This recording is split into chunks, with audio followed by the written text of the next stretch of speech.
But it didn't take long before my passion for the gospel and my passion to see lost men and women saved started to rub against or collide with the church.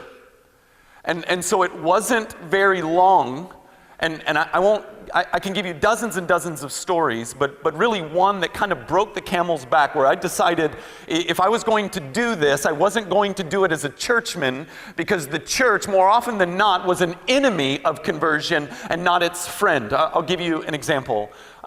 This turn in me, this break in me happened that God has been just disciplining me on ever since.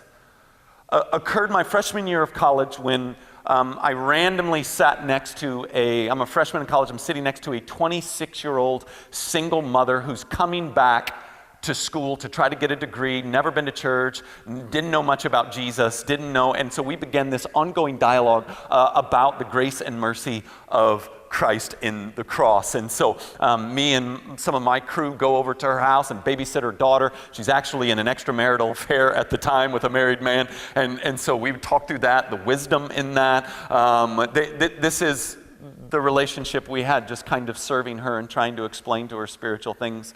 A friend of mine was playing at a church in the area, and so I asked her to come. He was a musician, and so I said, hey, a good friend of mine's in a band, he's playing. Why don't you come hear him?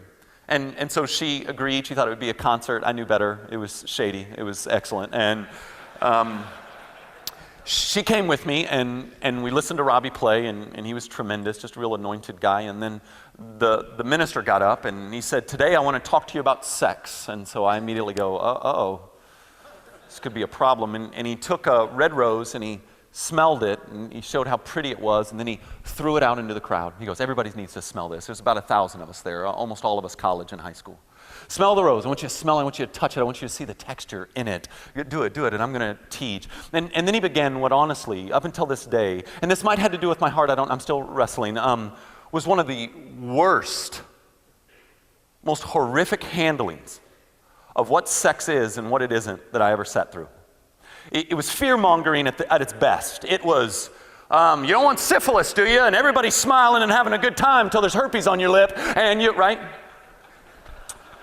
And so I'm just thinking with Kim beside me, what are you doing? What are you doing? And then as it wraps up, he goes, where's my rose? Where is it? Where's my rose? And some kid came up, the rose is just completely jacked up. It's broken, the things are off, the petals are broken. And he lifts it up, and his big crescendo, his point is to hold up that rose and go, now who would want this? Who would want this rose? And I remember feeling anger, like real, legitimate, I want to hurt him anger. And it was all I could do not to scream out, Jesus wants the rose. That's the point of the gospel, that Jesus wants the rose. That he made him who knew no sin to be sin on our behalf, that we might become the righteousness of God in him. That while we were yet sinners, Christ died for us. Christ won. You're not even teaching the basics of our faith.